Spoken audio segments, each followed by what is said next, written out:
Hello.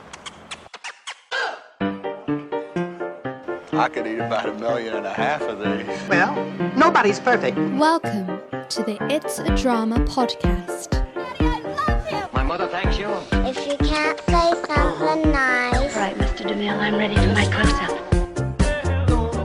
Hello and welcome to the It's a Drama podcast. I'm Liz. And I'm Brian. And today we bring you this last podcast from Chiang Mai. This is the last I won't one. say that again. This is the last one. I'm just talking over. This is the last one you're going to be getting from Thailand. And Yes. this, I've got to say, is going to be a fabulous, fabulous episode. Do you know why, Bri? Because I've had my tonsils out, won't be able to talk very much. Yes, exactly.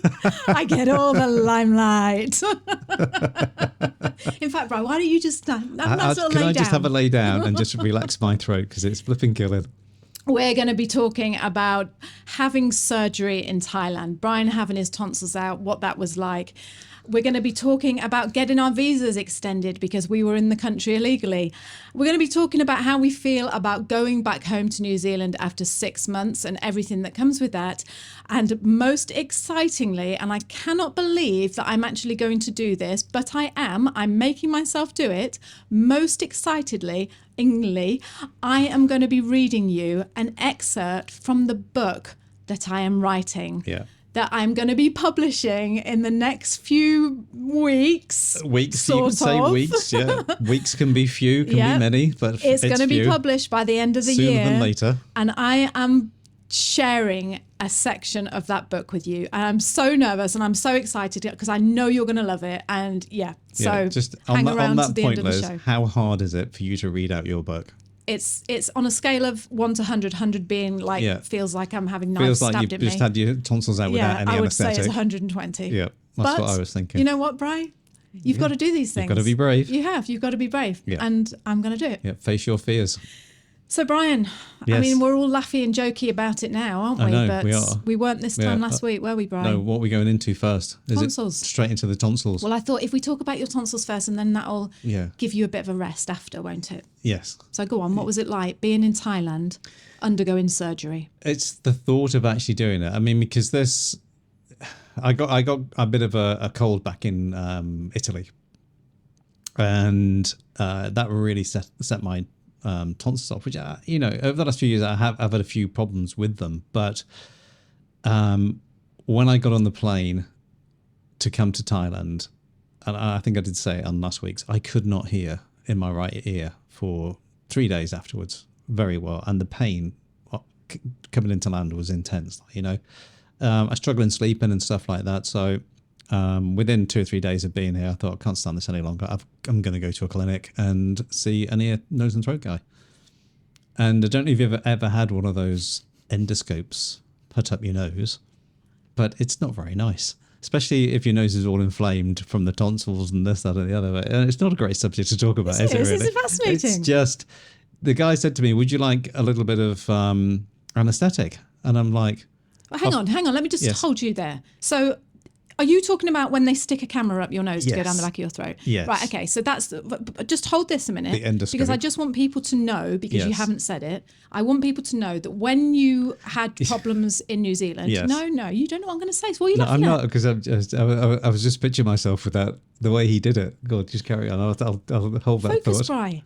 I am, but I can't smile and laugh at the same time because it makes my throat sore.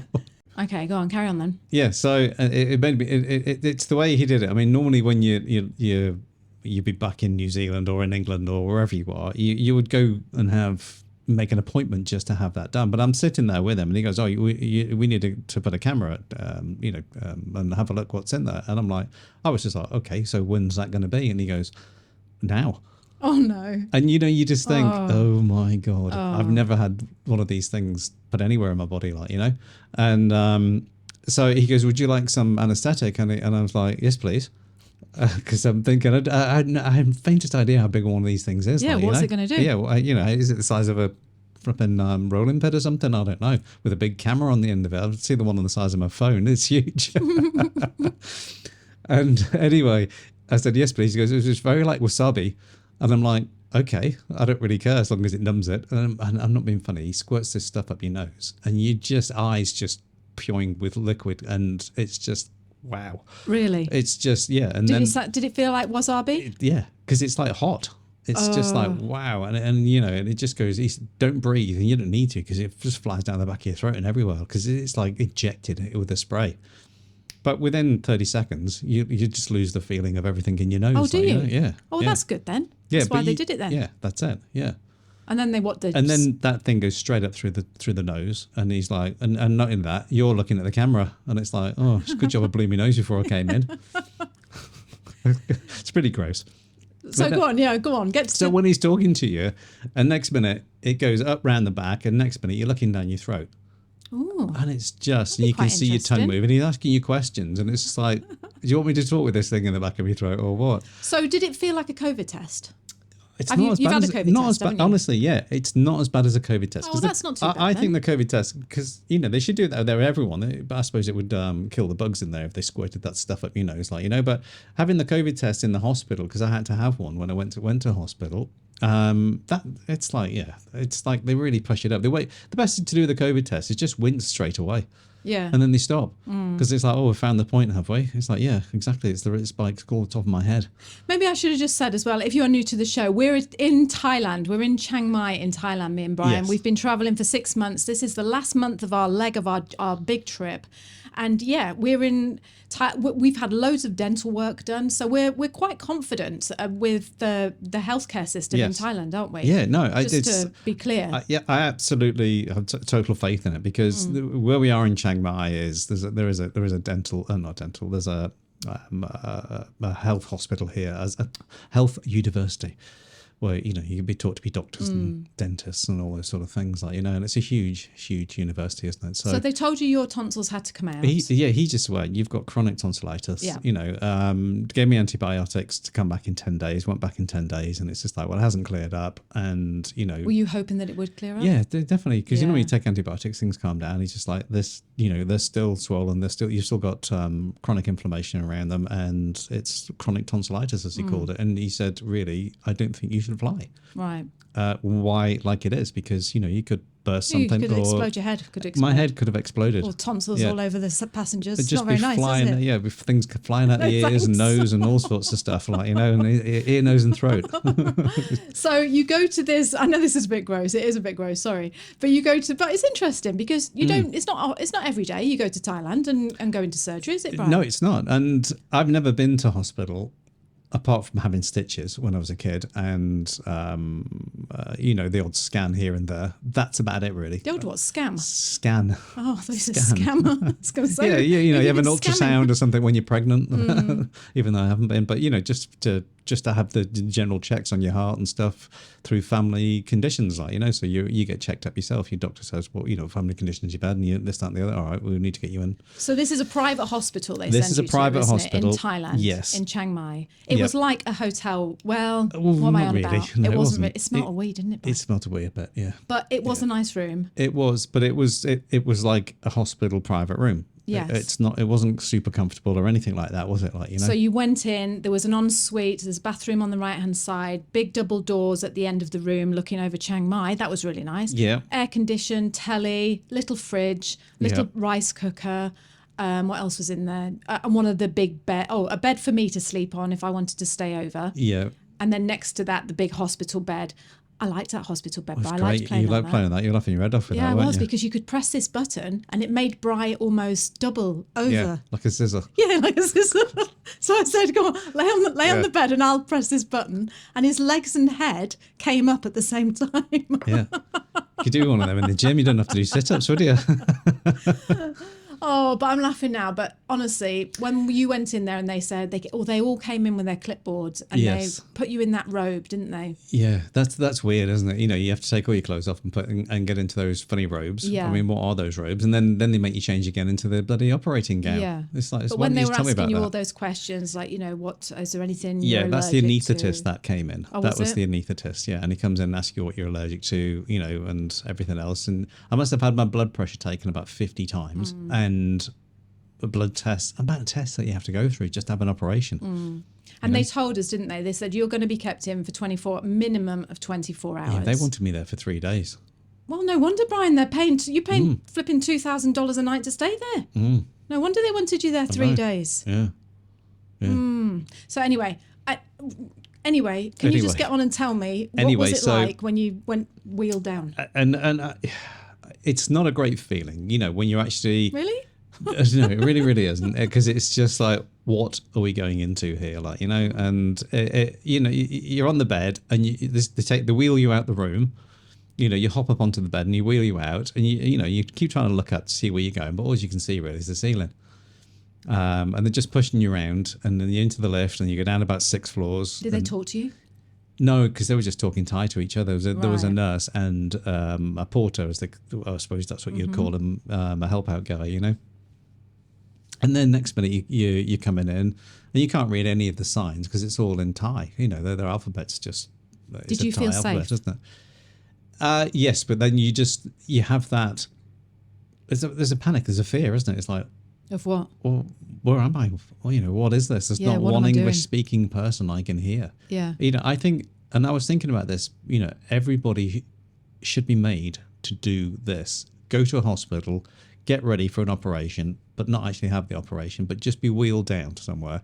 And just, because we all think, oh, I'll just keep doing what I'm doing, and it all goes wrong, I'll go to hospital and I can get it fixed, And that's that preventative side of things. It's just, it would just make people just think, goodness me, don't want to do this. Like, this is to go and have me tonsils out. I think that's a little bit unrealistic, though, Brian, to expect everyone in the world to have to go through that. Yeah, I think everyone should go through it, just because you don't want that big operation, do you? That's true. And it's just, I just feel, it makes you think what people go through every day, like, Yeah. It really, really does. It does, doesn't it? Yeah, and you just think, oh, these people are doing this, and just, heart operations, any operation. I know. It's just like, oh my goodness me. I must admit, on a serious note, when we were sitting in that room, I just thought, you think of all these people that, like you say, they're going through all this, they go through stuff in their life and they don't tell anyone, they just get on with it. And it's just, you take your health for granted so much. And it is the biggest. It's the only thing you've got, isn't it? You're in control of your body and everything else, because it's what you put in, you get out, sort of thing. I've always said that, but all of a sudden it's a bit like being in a plane, isn't it? You hand the reins over to whoever's driving the plane, but this is now I'm handing my life over to the anaesthetist and the surgeon with a scalpel. So you have the operation, you go under, you have the operation, you come back up, you're wheeled up into the bedroom. I was there waiting for you, like the loving wife. You go into the recovery room, and it was. I remember. Oh, tell them about the time you asked to go to the toilet, Brian. Oh, I tell you. Well, thanks, Liz. That was the weirdest thing, and it's just something might have happened in that surgery. I just don't know what it was, but. Oh, God. Don't laugh. Don't flip and rip your stitches. Go on. Tell us. So, I come around and they call you Mr. Brian, as if like, why don't you just call me Mr. Deacle? Or, not, and they're going, all you hear is Mr. Brian, and bump, you're back in the land of the living, like, and then it was just like, bump, I'm awake. And I'd been under for probably 40 minutes. I suppose, because that's about the time I went in. There was a clock on the wall, and I'm like, right, okay, and I've got to stay here an hour now, like, and you've got an intravenous strip, you've got a blood pressure monitor constantly going up and down every 10 minutes. And I just woke up and I was just thinking, oh, God almighty, that's a pain in my backside. And I said, I really need to go to the toilet right now. Because... Did you feel like you were going to poo yourself? Yeah, honestly, I thought I was going to poo. The pain was... it was just... Sorry. Honestly, it was funny. Oh, no, it's not funny. And I'm looking at the woman, I called her over and oh, my God. Listen, I need to go to the toilet. She said, well, you can just go here in the bed. And I'm like, what? It's like that in Thailand. Honestly. We're very open. Yeah. I'll give you a bed bath and everything. I was like, what, for $10? Oh, go on then. So she said, all right, go on. You said, no, not for a wee-wee, for a poo-poo. Yeah, I said, no, I need a poo. And she looked at me, she went, oh, you can't stand up at the moment. And I'm like, honestly, I can stand up anytime if I need a poo. Because I'm just thinking, and it was just like, it kept coming in waves, and I was just thinking, what the hell have they been doing in there? I was like, have they dropped me or something? Maybe they'd given you like a laxative or something. I don't know. Well, your body relaxes, doesn't it? So maybe just something moved and stuff. But, Yeah. you know, honestly, for the first 10 minutes, and she said, yeah, in 20 minutes, you can stand up and go, or you can do it here in the bed. And I'm like, oh, geez. Charming. That's lovely. And I was just thinking, come on, Brian, you're better than this. You can do this. But you know, you just haven't got all your faculties around you because Yeah. you're just like, whoa, where was I? I've just lost half an hour of my life. Oh, well, at least you didn't. You didn't. No, I poo didn't. yourself. Within, That's like, good. honestly, That's something to be proud yeah. of. After about 2 pumps on the blood pressure machine, that was 20 minutes or half an hour, whatever it was. Everything just got back to normal. And then she came to me and said, "Right, would you like to go to the bathroom now?" And I went, "No, I'm all right. I'm fine." It's all right, I've done it in the bed. I started- I've done it in my shoes. A big boy did it and ran away. Oh, so you came back to the room and you stayed overnight, didn't you? I stayed overnight, yes. And actually, I came back to the condo because we just said I could see, and I remember my brother saying something similar because my to be brother. honest, there was no point in you being there because. Oh, thanks, Bri. No, but there wasn't because I was tired. I was Well, absolutely that's what I'm going to whacked. say. I'm just trying to say to you. I remember when my brother went through, he went into hospital. Yeah. I've told you about this before, like, you know, and I remember him saying to me, it's more stressful knowing that your partner's with you and you're worrying about them Yeah. than it is having them with you to soothe you and keep you company. I just did it as a test to see if you would leave, and you did. I did, yeah. Yeah. Went down to get some pad thai. Well, no, it wasn't just the pad thai, was it? Yeah. So I went home, got myself a nice little hong thong and water drink. Yeah. Because to be honest, Bright, it was a stressful day for It was me. a stressful day for you, wasn't it? God. So I just wanted to give you some space. Yeah. But I'm telling you now, Bright, it wasn't very nice without you. It was horrible being here without yeah, but that's you. the thing is, especially in a foreign country, isn't it? Yeah, It's or any time. I it's don't ever wanna be without You don't you. realise how hard it is to go into a hospital in a foreign country. Anyone's like, oh yeah, but it's brilliant. It's like, you know, New Zealand hospitals, I've got New Zealand people in there, and you can get some banter going with them, can't you? You know, Do you hear about the one that nearly shit himself in the bed? that English guy. Do you see that? Like, you know, do you see what we did to him when he had all his clothes off? So got loads of anyway, pictures at on least Instagram. you're here now. At least you're here now because you only I know. stayed in a day, and he did Yeah. this really lovely thing to me, right? Because, like I say, he was supposed to be staying in 2 days. So I came home. Can I tell my story about the breakfast? Oh yeah, go on then. Yeah, I'll do that first. It was like, so I wasn't allowed any food that night, and I hadn't eaten since 8 o'clock the day before, wasn't it? We'd had an omelette the day before, or whatever we had, and we did it at the train station, wasn't it? And I've been just over 24 hours operation and everything else, so you're not feeling great because of all the stuff they've been pumping into you overnight, and every hour they would open the door and come in and check my blood pressure and everything. That's right through the night, so you just don't get any sleep, do you? So in the morning she comes in to see me, the nurse, and says, well, what would you like for breakfast? And I said, well, what am I allowed? And she said, well, you can have these couple of things here, like, you know. So Did you bring a menu? a menu, yeah. So it was what could I have? An omelette, basically. So I'll have an omelette then, please. And then they come in again around about probably about 11 o'clock to ask what you'd like for your lunchtime Was it a menu. nice omelette? It was a very jolly nice omelette. Was it just Yes. plain eggs? Yeah, that and some melon. Probably for, bought it to you to bind you up a little bit. Yeah, it probably was. This like, is you know, the guy with the this is leaky guy who's bowels. like, he's the leaky bowel syndrome after his Give operation. him a few eggs, I'll sort him out. Oh, gosh, you didn't. Come on. Go on. Anyway, so a nice nurse comes this time, bubbly, and she walks in. Oh, Mr. Bryan, what would you like to choose? What you'd like for lunch? And I'm like, choose? Yes, please. I'd like to choose what I'd like for lunch. She opens them all up. And I'm standing next to her now, and we're standing shoulder to shoulder, and she's Flicking through. flicking through all the stuff. Like what? I said, what is there? And she said, oh, there's all this. Like, you What know. was there? Well, there was loads of stuff. Was There was there? all sorts of things. Yeah, Like what? There was you could have like mashed potato and something, or you could have there was pasta. There was everything. Oh, like, you know, okay. all these things. About 7 or 8 pages of different foods. Oh, wow. And so I'm like, okay, can I have this one here, please? And I can't remember what it was, like, you know. And she looked down at the notes and went, no, you can't have that, because she said you've had a tonsillectomy, and I'm like, yeah. And then she goes back to the first page, And then she looks again. Oh, and you're gluten intolerant, right? Okay. And then, so what can I have? Well, you can only have the omelette. But this is Why don't you just come into me and say, would you like an omelette again? This is what I'm saying, Bri. That's why they knew. They're discussing it outside. They knew your history. Yeah. They're like, no, Let's only having an omelette. Let's go and play with him and Do see. not give that guy any fibre. Yeah, but it's not even that, is it? It's just like, let's go and find this guy and tell him he can have everything. Then right then just say, no, you can't. Oh. Yeah. So that was that. And then Brian did this thing. Like I say, I went back to the condo, and the next morning I got up and phoned him, and I said, how are you feeling? And he's like, tells me the story about that he'd had the omelette. And I said, do you think you'll have to stay again tonight? And he said, I don't know. The doctor's coming round at 2 and he'll tell me whether or not I have to stay in another night. And I said, oh, Brian, just tell them that you feel better and that you'll recover better at home, because I just wanted you to come back. Like, you know, I just wanted you to come home.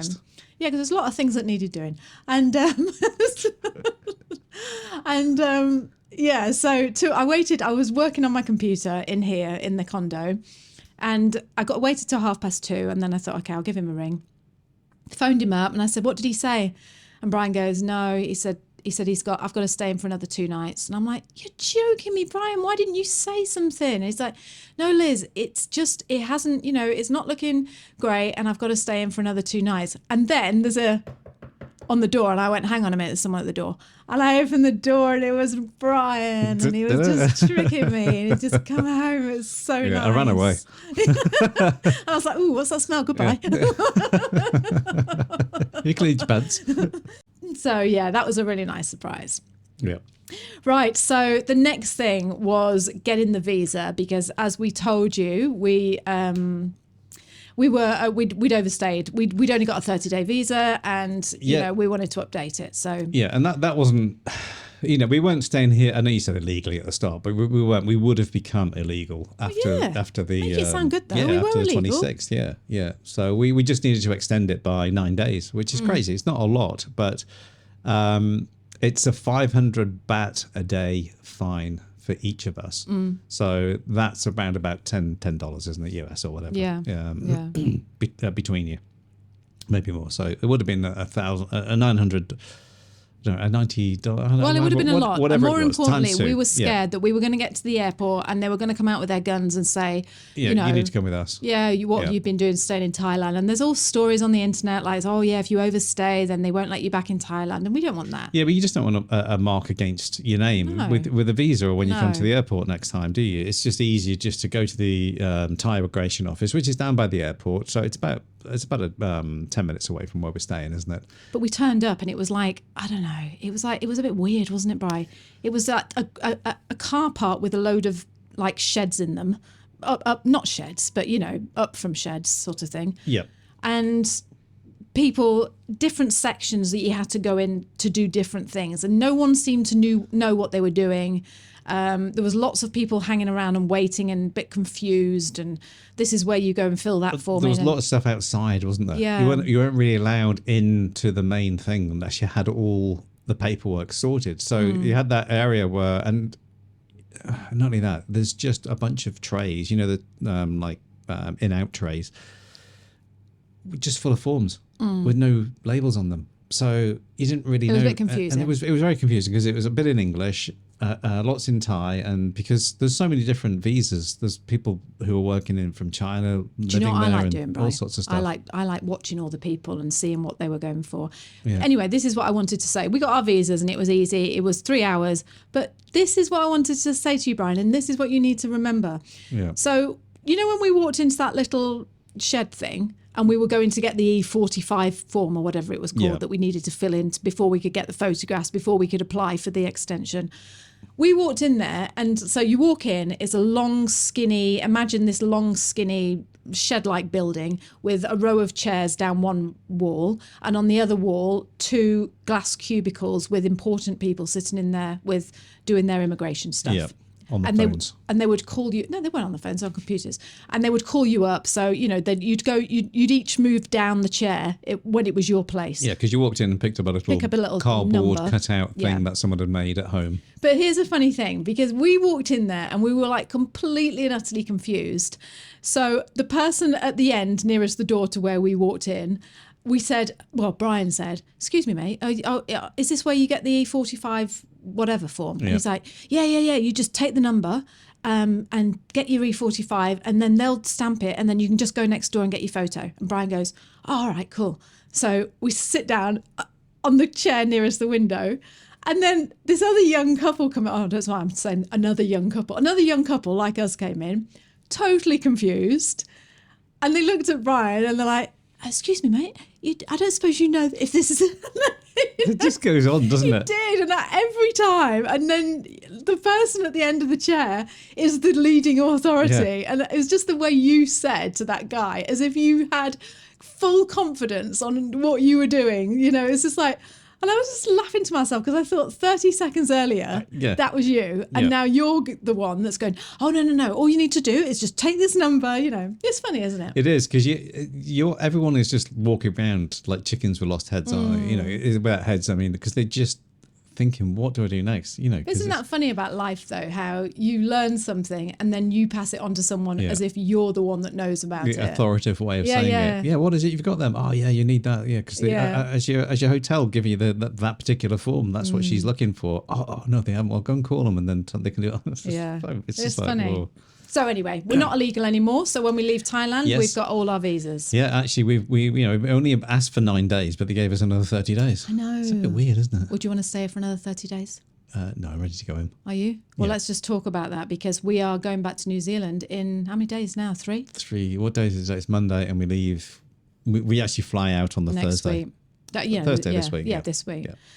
And I've got to say, I'm really, really looking forward to it, Bri. I know. Yeah, because the thing is 4 years ago when we were in Chiang Mai, when we'd done the world trip with the kids, and this going back after that trip, after that magical year away, there was a big dread going back. But one of the biggest dreads was money more than anything, wasn't it? Was go back and I'd sold my business.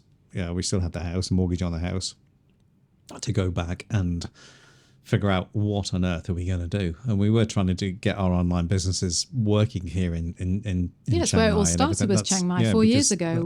That was the land of the digital nomad at the time, wasn't it? It really, really was. Yeah, well, that's exactly right, because we came here, like Bryce said, 4 years ago, and we dreading going home because we were going home to nothing. When I say nothing, it was like we didn't have a job or no any income that we were going back to. And it was like we spent that time in Chiang Mai 4 years ago just building a website. Like we were so... I just want to say wet, but I don't want to say wet behind the ears, but we were. Of course it was, yeah. We were. You know, my trade, as everybody probably knows, was as a tradie, as a heating engineer, you know, plumber, electrician, gas fitter, those 3 trades, that's what I did. So I could always turn my hand to anything, but I didn't want to go back into that. I could. That was... You know, that was always the safety net, wasn't it? That's a good thing about having a trade, isn't it? You can always pick up work. But that's the thing, we'd had this magical year away together as a family, and we didn't want to go home and go back to separate lives. Yeah. And so Chiang Mai was the place where we built our pet website, where we tried drop shipping, where we just... It was just all these different ideas, but just couldn't figure out the niche to be in. You know, because everyone, you need a niche. You know, like, what's a niche? And all that sort of stuff. We didn't know anything, did we? No, we didn't know. But anyway, so the difference on this time is, you know, we've been away for 6 months, and we have had the kids with us for 2 months in that 6 month period. Like, you know, so it's only we've only been away for them for 90 days. But that's what I'm looking forward to, is just getting back to that family unit. Even though the kids are 18 and 21, they're still going to be living with us, aren't they? And just to get that, you know, sitting down around the table again, having dinner together. Is that what you've missed? I've missed talking to them like that, because as much as you talk to them on the phone and stuff and send texts and pictures and stuff, it's just not that same, you know, eye to eye.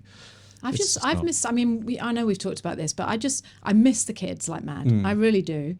I miss being a unit. I miss, like you say, being there for them and being able to talk and just being part of their lives. I don't feel like at the moment I'm part of their lives. Yeah, I'm trying to be by phoning them every day, but which is great, because it's a great growing up period for them, like, you know, and a maturing period for them. But you know, it's just nothing quite like having someone to talk to, because we've always been great that we talk to our kids, don't we? But I just want it to be clear, because I feel as if but we keep talking about this, and I just want it to be clear, Bri, that this has been a fantastic trip. I've loved it.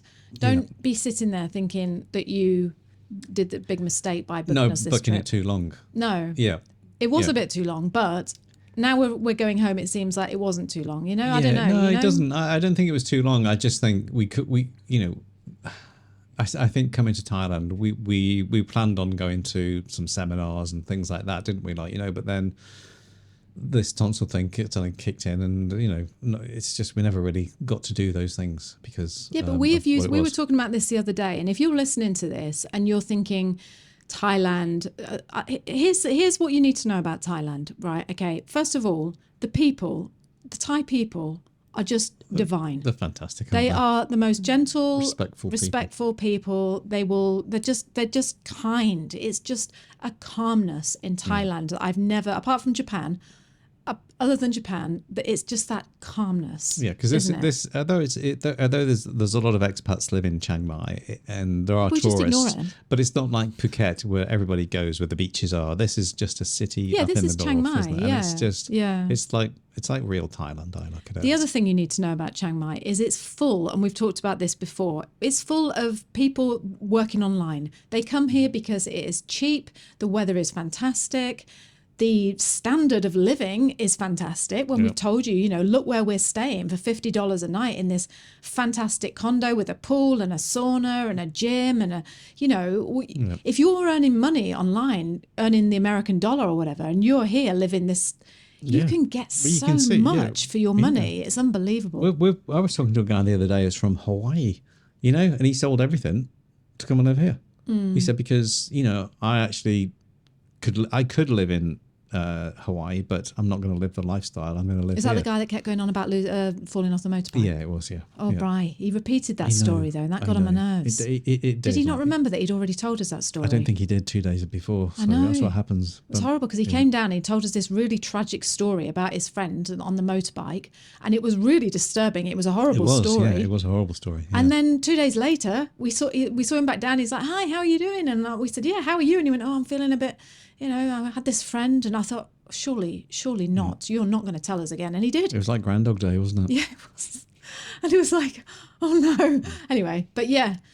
So that's the other thing about Thailand is just fantastic way of just to be able to work. Yeah, if you're working online digitally, it's amazing. Yeah. Although I will say the annoying thing about it is if you're trying to converse with America, the time zones are that's impossible. It's a bit. It depends. California's not too bad, isn't it? Because that's kind of 12 hours. Yes, it is. It's not as good, but they work around it, don't they? Yeah, they get up in the night and they do and get up early in the morning, I suppose. Yeah. So, food is fantastic. Got to say, I'm a bit over it by now. I'm ready for some different food. And if you've ever had your tonsils out, you're not allowed to eat chili. And I just, and everything's got to be kind of soft, and it's kind of hard to go to the street food vendors and just say, "I'd just like this, please," because their English isn't particularly brilliant, and it's just the same for everyone. They look at it as if like spicy, and I'm like, no, thank you, because I did try a piece of spicy sausage once. And I'm not being funny. It felt like someone had a blowtorch in your ears. It was quite painful. Not recommended, is it, Brian? It's just don't ever do that if you've had a tonsillectomy. Don't eat chili. No. When they say don't eat chili, don't, because it's horrendous. So yeah, all in all, Thailand has been absolutely superb, but I did look at it as a 5-week period where we could get all our medical work done, like we've said about our teeth and things like that. And you've thankfully had your tonsils sorted now. Yep, sorted. So they're not going to give you any trouble. Again. Yep. So now you can fly. We've done loads of work online, and more importantly, I have got to the point where I've nearly finished the book that I'm writing, and that's what I want to talk to you about now. Dun, dun. Dun, dun. Should I have a little theme thing? I think Liz's book. So 4 years ago, like we've just talked about, we went on we took the kids and we traveled the world for a year.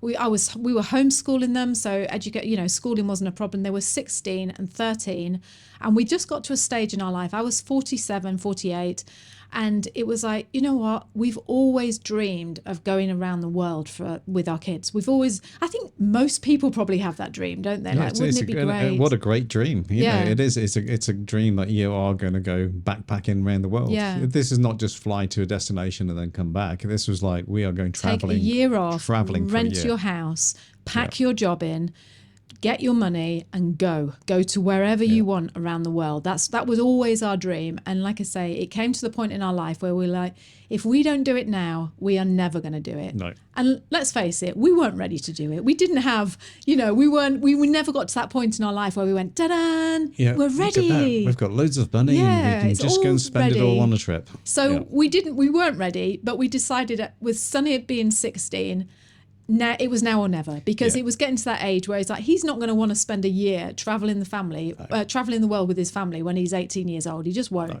Yeah, knowing Sonny though, he would. I know, but we didn't know that. But yeah, and he had to work hard because he had to take his NCA level 2. Yeah, didn't he? Yeah. So he could come on the holiday, and you just think, whoa, yeah. Off we went around the world, and we only had so much money to spend on this trip. So we worked it out that we would be living off $50 US. It was 100 NZ dollars a day, whatever that is when you work it out. And we did it. We were couch surfing. We were staying in really shoddy accommodation. House sitting. We were house sitting. We were eating street food. And we traveled for a year as a family and had the best year of our life. It was tight. It was skint. Mm-hmm. It was rough. But oh my God, it was amazing. Yeah. And out of that trip came some fabulous, very funny stories about what life was like for me in particular to go with my husband and my 2 teenage kids and go around the world. Like, it's just that I'm just not the sort of person that I can ever imagine doing that. And I did it. And I started writing a book about the process, about what it was like, about the stories that have happened. And that book is almost finished. And like I say, we went traveling. This 6-month trip has been, a lot of that chunk of time has been used finishing my book. Yeah. I'm very, very amateur. I do not know what I'm doing. I'm not.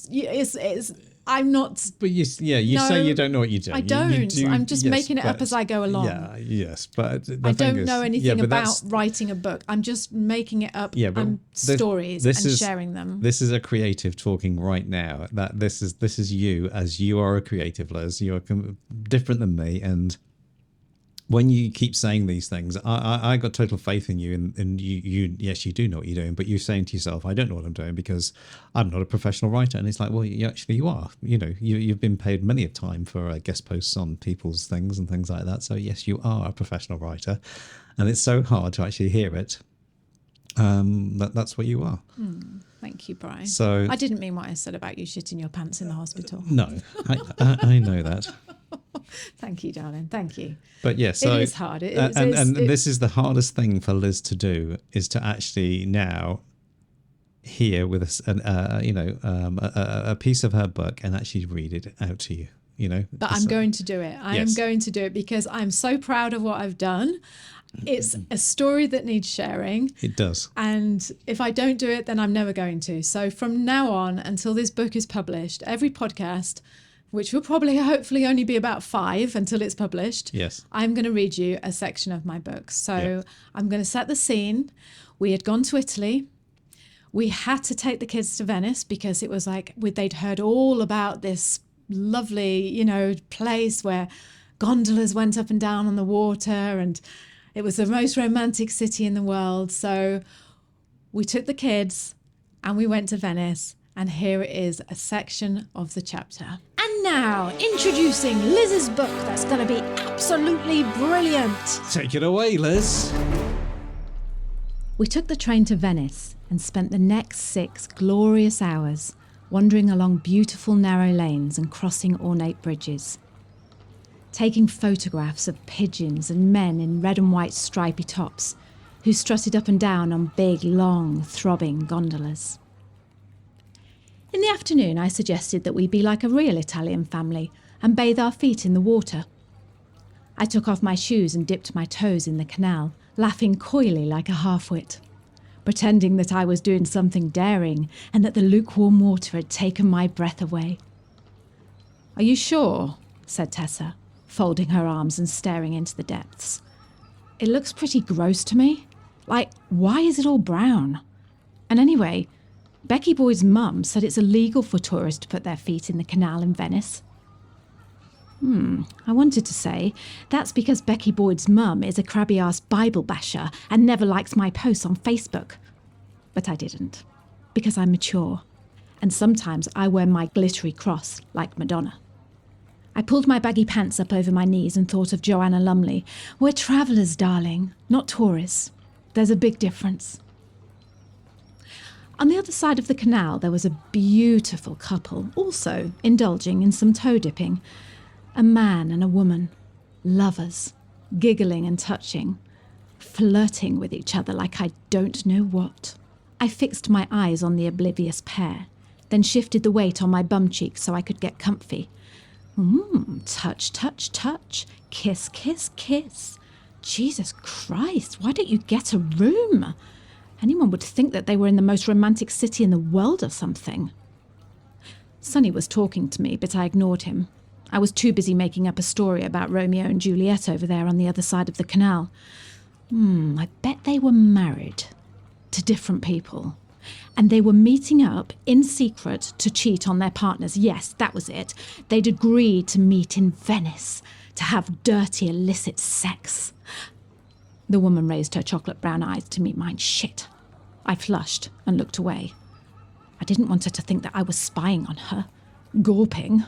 Perving. I waited for a second or two before sneaking another look. She giggled breezily and draped herself over the man's shoulder seductively, nibbled flirtatiously on his ear like a black-haired dormouse. Crikey. I watched, gormlessly, unashamedly transfixed. Then the man tossed his head back playfully and pretended to howl. Oh, the spell was broken. Oh my God, what a pair of show-offs. I picked at the flaky dead skin on my right kneecap. Maybe they were one of those exhibitionist-type couples. You know, the ones that like to be watched. Swingers. Nymphomaniacs. I'd heard about their sort before. Brian's old mate from work used to know a couple. They went to Asda car park every Saturday night to have sex in the back of their Ford Mondeo. They were at it for months, paying and displaying until they were told to move on. I looked at Brian sitting next to me. He was examining his veiny foot, rotating his ankle around in a clockwise motion and flinching and tutting every time it clicked. Ugh, yuck. If he tells me one more time how his foot has never recovered from that tennis injury, I'll throw him under the next gondola. Did you like it, Brian? Thanks. So you've learned on this podcast that I'm putting myself in the hospital and I've got veiny feet that click. Yeah, but you do have that habit though, Brian, don't you? I've got to warn. Sorry, don't burst your stitches. I know, but I do. I've got to warn you, Brian. The book is filled with. Thanks. I can just imagine this. She was gorgeous, though. Absolutely gorgeous. Anyway, if you want to know more about this book that I'm writing and hear more chapters like that, then you just have to join me every week on this podcast until it's published. Yeah, and you can always sign up for your newsletter, which you will talk about at the end on the outro, won't you? But, just go to head over to itsadrama.com. That's www.itsadrama.com/newsletter. But just put your email in there and Liz will send you an email each week basically telling you about this stuff, about the book and when it's going to be released and everything like that as well. Yeah. But like I say, I'm being held accountable now, and I'm really excited about it because now I've said it on the podcast. It's like people know that I'm writing it. People have heard what it is, and and so I'm going to read it until it's published. Yeah, and that's it. And I'm going to make you do it now. So hold you over the not haul you over the coals, but basically hold you to that time. What do you promise, Brian? Well, there we go. Yeah, that's another one in there. Just get my clicky feet and make sure that I've been to the loo first. Okay, thank you so much for joining us. Thank you for listening to my book, and thank you for being you. Yeah. Honestly, I wouldn't do it if I didn't love you. And that's the big thing, is like this podcast makes me just feel, I know that I'm talking to you, and I know that you are with us because you love us and we love you, and I feel safe. You've been know? in our travels for the last sort of 6 months, and we're going to be back in New Zealand the next time you hear us. Next time you hear us, we'll be back in New Zealand. And I just hope, Bri, that we don't get all down on ourselves, and be like, don't like being back here. I thought I liked the kids, but actually I've had second thoughts. So until next time, when we come to you from New Zealand, thank you for being you. Thank you for being the people that you are. And I'll speak to you soon. Yeah, and I'm just going to say, well done, Liz, for doing what you've just done. And kia kaha, that's stay strong, and kia u, stay true, and that's true to yourself, Liz, and get that book out. Okay. Lots of love. See you soon. Okay, bye. Hi, this is Liz. If you're enjoying this podcast, then I'd love it if you considered signing up to my weekly email newsletter. This is a newsletter where I send out all the details of what's going on in our lives with the kids and with travel. And right now, I'm in the middle of writing a book about traveling the world with the family. And I share all the details, the good, the bad, and the absolute hilarious. I don't share this with anyone else, only the people that have committed and signed up to my email newsletter. If that sounds like something you would love to do, and you'd like to get to know me better, then sign up after you've listened to this podcast by going to www.itsadrama.com/hello. That's www.itsadrama.com/hello. I really look forward to getting to know you better. Thank you so much for joining us this week on the podcast. We have loved having you here. If you guys could subscribe to us on iTunes and leave us a 5-star review. Oh yeah, that would be nice. That would be absolutely amazing. And make sure to share the podcast with your friends. And if you'd like to hop over to the blog, find one of the little boxes that ask you to drop your email. I will send you a newsletter every week letting you know when we've released our new podcast. That will go straight into your inbox. So it's www.itsadrama.com. All right, guys, enjoy the rest of your day, and we will see you next week for another podcast. Look forward to it. Bye-bye. Bye. Bye.